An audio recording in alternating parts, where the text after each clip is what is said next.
Hello. Hello. Welcome to the Conversation Seeds podcast, episode 2. Magic. Right, so we have Joello. Joello. Yep. that's Joello me. what? Joel Dobbin. That's me. Joello Dobbins. And this is Glenn Scales. Yep. I love it now. Yeah, I couldn't remember that for a second. Sorry. So, we're here to talk about photography. Joel's a photographer. I'm a photographer. I think we like taking pictures. Yep. So, let's have a chat. Just a quick chat. Maybe a quick chat. We'll see how it turns out. Yep. So, let's just have a chat. Okay, well, first things first. Big brackets around photographer. It's like, it's a hobby. Like, it's just something I enjoy. No. If you want to be a photographer, Okay. get in the Here he mindset is you are with a this inspirational stuff. Come on. Don't say you're not when you want to be, right? Fake it till you make Fake it till you make it. You know the crack. Yeah. So, what's your story? How'd you get into photography? How are you? Where are you going? Who, what, where, why, when? Go ahead, son. Well, I'm happy to be here. Thanks for having me. Oh, no problem at all. No worries. It's good to see you. It's good to see you in, you know. Yeah, so yeah, I mean, I just like photography. It's something I like doing, something I've kind of only got into recently. So Well, so you haven't been taking photos all your life? no. If anything, for like the first, I don't know, 17 years of my life, I wasn't really into photos that much. Yes, he is only 18 years of age. Yes. Sorry to disappoint you. No worries. All you cougars out there, you know. Sorry about that. But yeah, it's literally been the past year, and it sounds stupid, but it all kind of started with shoes. Yeah. Shoes. Yeah. So it's like I was really intrigued by shoes, and shoes aren't just like a kind of everyday going to work, going out to dinner. Like to me, like shoes are like so much more. It's all part of the outfit. Yeah, and so there's like what I love about shoes, like usually there's like a whole backstory to them. There's like something deeper than the shoe itself. So like there's a lot of effort that goes into the background, the marketing, all that kind of stuff. And I really love all that, and that's kind of like, my love for shoes kind of. That's where your passion lies. Exactly. So me and my friend Daniel, we would collect shoes. Sounds bad, don't care. I like shoes, no one cares. So I was collecting shoes, and me and my friend Daniel were like, Joe, we have all these shoes. We wanna like show them to people. So we were like, Joe, we're gonna take photos, we're gonna put them on Instagram, and that's what we're gonna do. So we kinda. How many pair of shoes have you? 26 or 27, but we're going up because I have a couple more. Is that just you, or you and Daniel combined? Oh, if me and Daniel combined, I don't know. It'd definitely be like up in the 40s. Definitely up in the 40s. You're worse than my ma. But yeah, so as I was saying, it all just kind of like a bit of stepping stones, kind of, 1 week we'll try this idea, and we'll try this idea, and then he'd be sending me photos that he likes, I'd be sending him photos that I like, and it all just kind of grew from there. And then we kind of got into kind of like more of a model portrait type photography. So we'd be going to like these cool locations, getting cool photos of each other, and I love the fact of being able to go with photography. You can go anywhere. And you're based in Lisburn. Yeah. Now Lisburn it probably isn't the most photogenic place. It's not. It's not like it has some like a couple bangers like here and there, but like for the most part, it's all about the way, like the type of photos you want. So I mean, it's not all about how the location and how it doesn't have great places. I think it's really up to you to as a photographer, ourselves as photographers, to make it what you want it to be. 100%. And especially I think it made it a lot easier with the fact that we were going out with the sole intention of taking photos of shoes, taking photos of each other, because then it means although the background or whatever is important, it's not the main feature. Exactly. So if you find somewhere that's sort of nice, you're winning. It's only a backdrop. Yeah. At the end of the day. Yeah. It's not your main subject. And especially for my style of photography, like I quite like a really sharp, you know, subject and then a really blurry background. Yeah. So then that's perfect. Like you could be in like flipping, I don't know, a field or in, I don't know, Verdansk in Warzone, and like it wouldn't matter. So like it just doesn't matter to me so much. But there obviously is times, depending on the shoot, where the background is very important. Yeah. It just complements. Yeah, yeah, and especially as well, like streetwear, street photography. You're in streets, you know, you can make it what you want. You can make it what you want. Very good. Yeah. But yeah, I mean, shoes. It's really hard to explain to someone that you like shoes. Like it's because people are like, why do you like shoes so much? Or like, what you know, what is it to it? No, but there is a massive market out there for shoes. You know, there's like you can make a living. you can make off a lot of shoes. money You on can shoes. make a living off shoes. Yeah. Yeah. And I think, to be honest, that's maybe not the reason I like shoes, but like to me, one of the things I've always kind of not lived by, whatever, but something I've always kept in the back of my mind is that you can always make money of everything. Like there's a way to make money, you know, no matter what you do, and that's just kind of something I've always kind of kept in the back of my mind, you know. Yeah. Something like that. Very good. And so, apart from shoes, what else are you like? What's your main subject apart from shoes? I like portraits. Street and portraits. Portraits, yeah, yeah. So, Portraits in the streets. I mean, it kind of varies. It kind of varies. Like I'll do shoots for people where they are like my main focus. Whereas I also like being able to go on street photography where I can just take photos of just random people, random things in their, you know, most candid, you know, nature. And I think they both have their ups and downs. Because when you're out with a model, you can be like, I want you to do this, that, and you know, you get the photo that you want. Whereas with street photography, you get the photo that you didn't know you wanted. Exactly. You know what I mean? And you actually find that a lot of those photos are actually the best. Oh yeah. Is the completely out of the blue, you know, facial expressions, you know, motions, everything that happens. It turns out great because you get a lot more. It's just a lot more real than a posed picture. Yeah. Because you're actually telling the model, okay, I want you to do this, I want you to do that. You know, it's not natural. And as well, you kind of find that whenever you're out with a portrait, you try to get candid moments anyway. Yeah. Like you're trying to make them laugh, you're trying to make them do something that kind of gets a real expression, because I think that's what photography is so good at, is capturing those like real moments. You know, like a moment forever, might say. Yeah. But I think with street photography anyway, like there's so many different styles of street photography. Like it's not just, you know, there's like one kind of line. There's like so many different ways you can branch off. Like we could be standing in the exact same spot, and we both take different photos with completely different kind of, you know, meanings behind them, or kind of different expressions, whatever. Because like, especially in Belfast, there's so many people with so many different styles and so many different, you know, things about them, that like you can get so many different shots in the one, you know, in the one area. Yeah. For example, if we were standing in like a wee cobble street with a few bars down either side, you could take a wide picture and get the whole street in. Yeah. Or I could zoom in on some sign that's just really nicely lit, you know, of the bar, and get like sort of side light on someone's face. Yeah. Yeah. And there's a perfect example of two photographers standing exact same position to get two totally different pictures. Exactly. And as well, the best thing about Belfast is drunk people.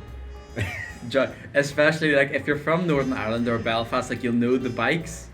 Oh, they're the best crack. The party bikes. Yeah, the party bikes. They're honestly a waste of money. Like you're paying to cycle around Belfast, and apparently I don't know if this is real. Now apparently you have to bring your own drink as well. Like they don't even What? serve. Yeah, you have No. to, yeah. No, are you sure? Yeah, I'm pretty sure you have to bring it yourself. I'm sure I've seen a tap on one of them before. Well, anyone I've spoken to said they had to bring their own stuff. There's a big barrel on the front or the back. Someone please tell us in Belfast on the party bikes, is that barrel full of beer or something? See, I'm like the worst person for this because I don't drink, so like it's all I'm such a noob when it comes to all I this.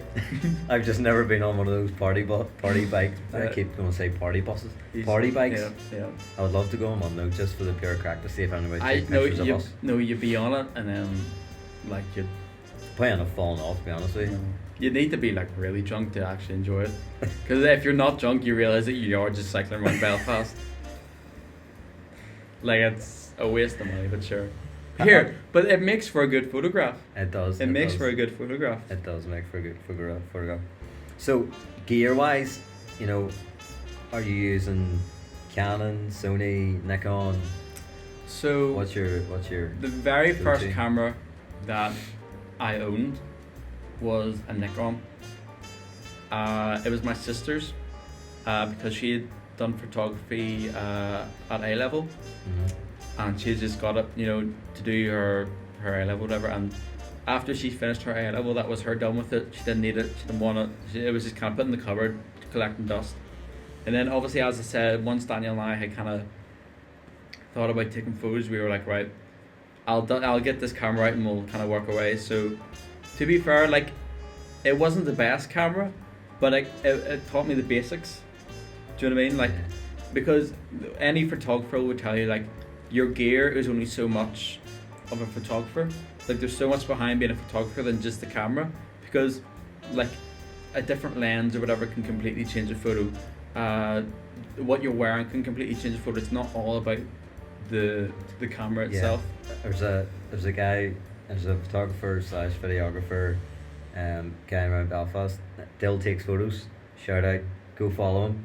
He put a video up on YouTube, and he was talking about, there was a wee snippet in it, which was like, it just struck.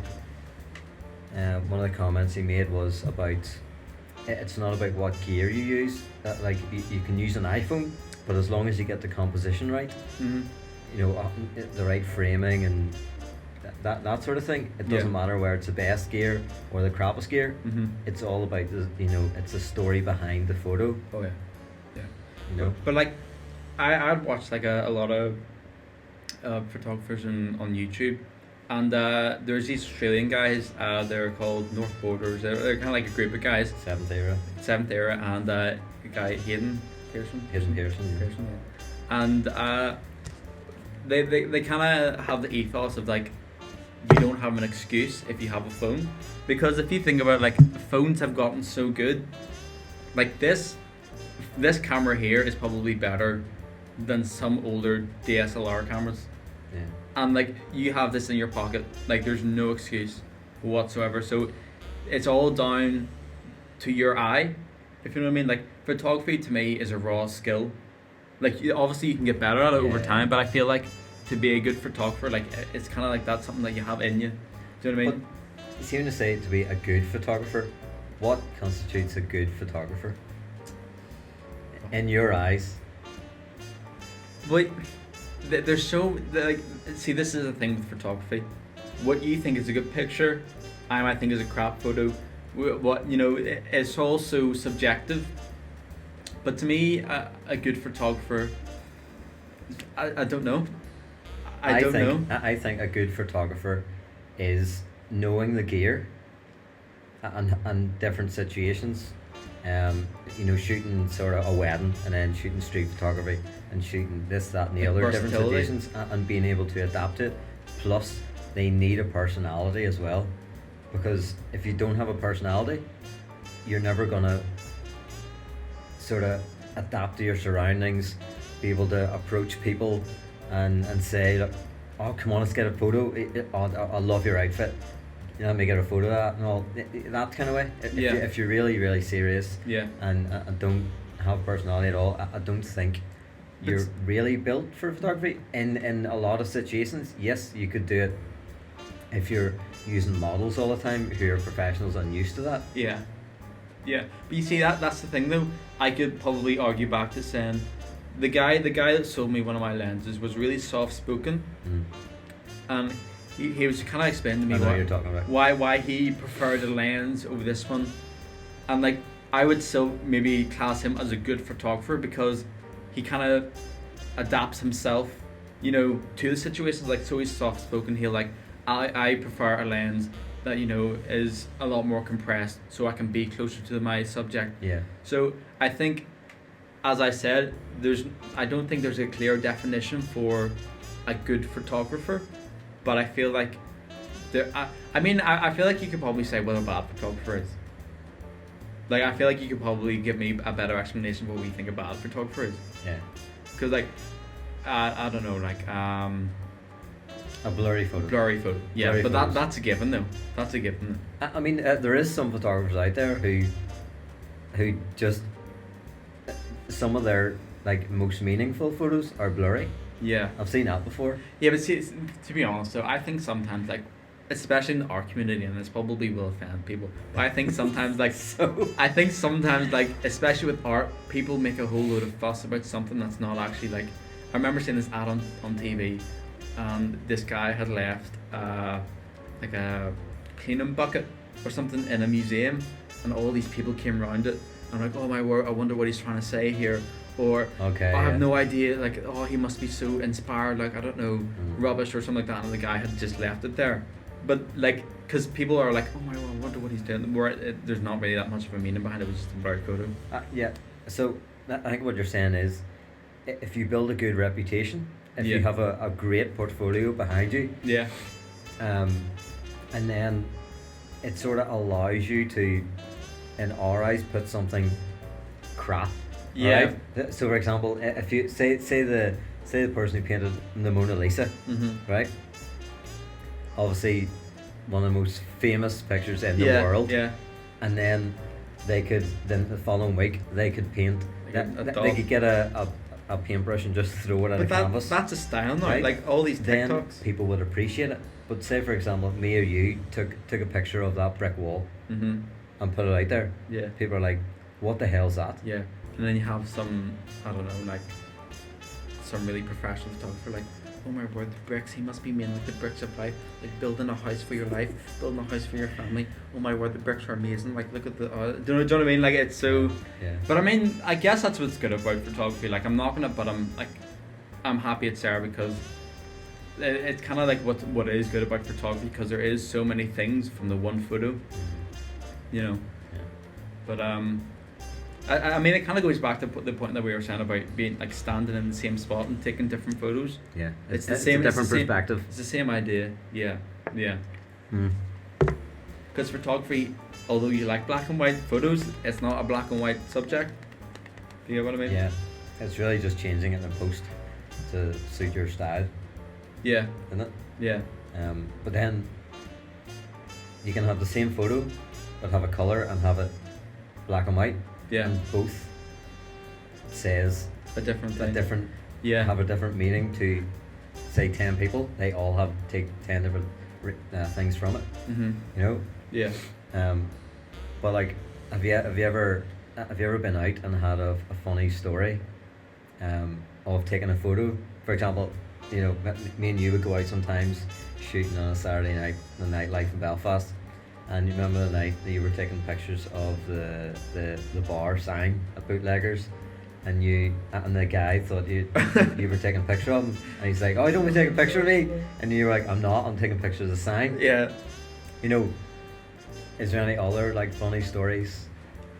I mean, I guess it's probably not funny, but like I enjoy it when people are like see that you're taking a photo of them and they turn around and strike a pose. I find that really like. Yeah, that's fun. Do you know what I mean? But in the same way, like, people probably don't want the photos taken because they don't know where it's going. Like, he's just creep taking photos of me. Like, do you know what I mean?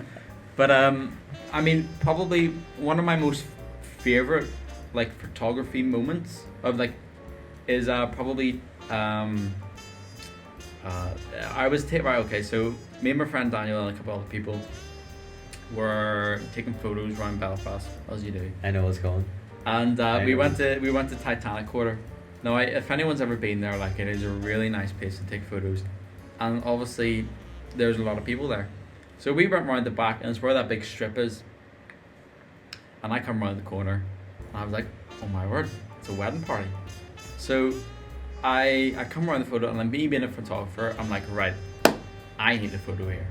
So to kind of give you the setting, there was a photographer there and probably employed by the bridesmaid or whatever, and they were getting their engagement photos done. So you had the bride, the groom, you know, all the kind of oh, I forgot what they're called. The part of the hem part, no, it's The bridal party. Yeah, just everyone there to do with the wedding basically, and they're all dressed up, ready for their photos. The bride's mum was there, and there's maybe about 20 people there, right? So I had my zoom lens on, so I was far enough back that I could get good photos, and these are my favorite photos I've ever gotten. They were so good, so clean. Yeah, you never mentioned that before. I've never mentioned them. They're like my favorite photos. They're favorite photos, and I was taking photos and I got a wee bit closer. Like every photo was like, nah, I need a bit closer. Got a bit closer, whatever. Next thing you're right here. Yeah. And the bride turned to look at me and she pointed at me, and I have a class photo of her pointing at me, and I was like, sorry, hope you don't mind. And to be fair to her, she was really nice about it. She was like, yeah, I do mind, please stop. But I mean, I'm happy I did it. I'm happy I did it because they are good photos. But They are good photos, I'll give you, okay? Yeah. They are. But they are nice. the thing with photography is you need to put yourself out there. If I hadn't been willing to put myself in that situation, to be told off or be told to stop, I wouldn't have got those photos. Yeah. And that's so often with street photography. Like, when would you see someone standing in the middle of the road? But you'd do that for a photo. Yeah. Do you know what I mean? It's putting yourself out there in situations where, you wouldn't on like a day-to-day basis. Yeah, it doesn't take you to be like socially awkward to be a photographer. Mm-hmm. If you care what people think about you, and if you're really scared of humans, to approach them and say, like I was saying before, approach them and say, look, can I get a photo of you? I love your I love your shoes, or that top's class. Standing at this wall for me, is that okay? Mm-hmm. If you're not that kind of person, it's okay. I mean, just don't do street photography. Yeah. There's a style of photography for everyone.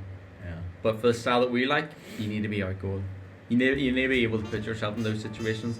And for anyone that's maybe like thinking about starting photography or whatever, and you're like, oh, I'm not that confident, like I don't know if I'd be able to do that.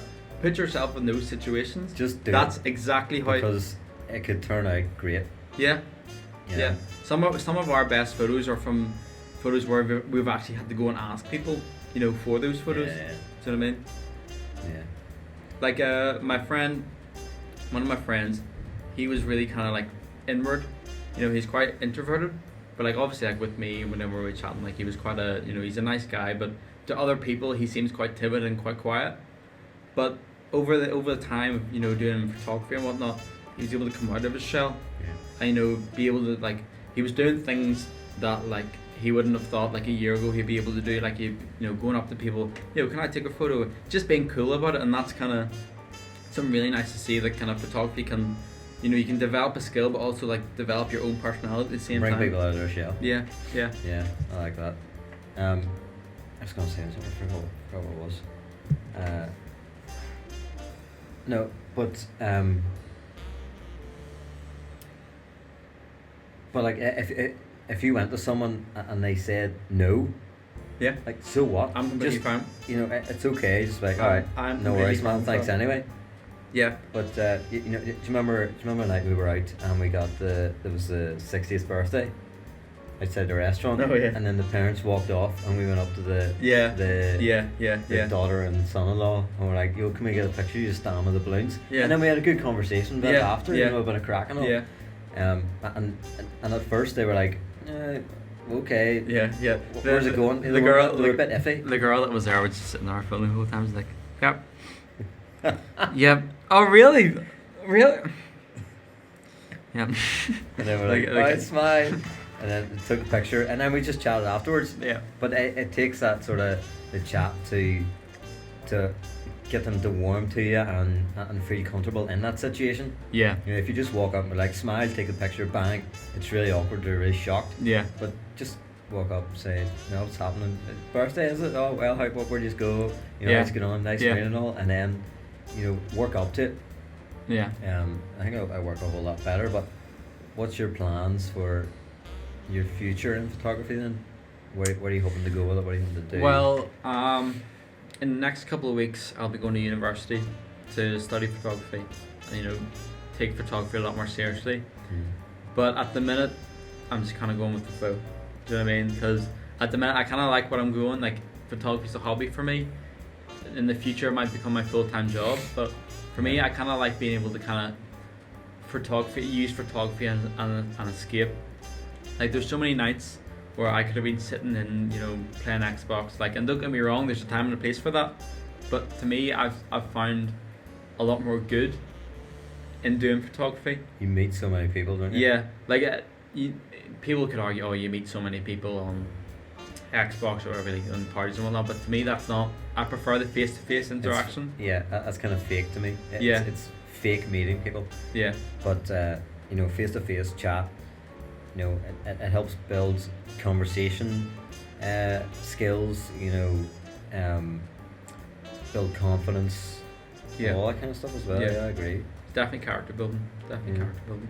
But like, I mean, it's just good to have chats with people that you wouldn't have on a daily basis. Like, especially when you're in Belfast, like a lot of people are down for a chat anyway. Like especially when they're drunk. Yeah, especially when they're drunk anyway.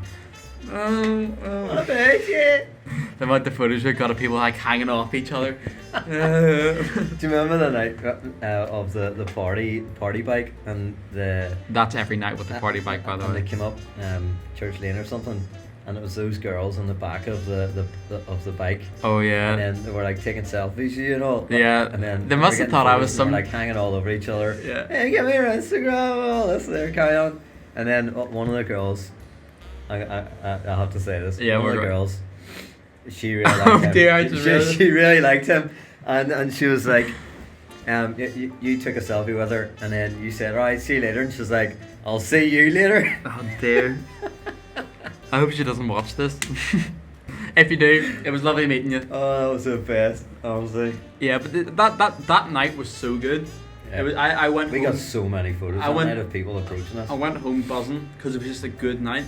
Like, I play Xbox, maybe like very rarely now, but like the amount of times I've turned off the Xbox in utter rage because I am crap at the Xbox. Like, see anyone I play Can I tell you Xbox with, something? they're like, that's the noob of the group. Yeah. Not say just give up. I enjoy it, but I'm crap at it. I enjoy it, but I'm crap at it. Anyone who plays Warzone with me will know. I'm sorry. I don't play consoles. Yeah, but no. I just get bored. But no, so you're going to uni, and then what are you hoping to do after that? Hoping you're in the studio or? I don't know, because there's so many different paths you can take with photography. Yeah. I could be a freelance photographer. I could be working in a studio. I could be whatever. Work for a magazine. Yeah, I could be whatever. Friends. Editorial, whatever. Yeah. So I guess, because I've only been doing it for not that long, I'm still. I know the stuff that I like, but my style can develop. Yeah. And once I've kind of got right, I know what I like. Then it means I can kind of focus on, because there's no point me being a wedding photographer if I enjoy fashion and taking photos of shoes. Yeah. Because that would be a waste of skills. Do you know what I mean? But it's, as I said, it'll be a skill and something that I'll develop over time. Yeah. Kind of on an upward curve. Cool. Yeah. That's good. It was. Yeah. Well, it was good chatting to you It was a good chat. about photography. Anything else you want to say about photography? Or have you Yes. said everything? Yes. I have one more thing. Oh dear, what's going on? I have an Instagram page. Yeah! It is JJD underscore underscore studio. studio. Yeah. JJD underscore studio. Give him a follow. That's me. And don't forget to give Glenn a follow at a moment forever photography. That's him. Thanks. Gotta get the plug. Oh, you got to plug it. Yeah. All right. But no, that was our podcast on photography. Keep an eye on our Instagram pages because there'll be lots of photos and all Lots of coming follows. up. Like, repost. Yeah. And but thanks for listening. Good chat, and we'll see you in the next episode.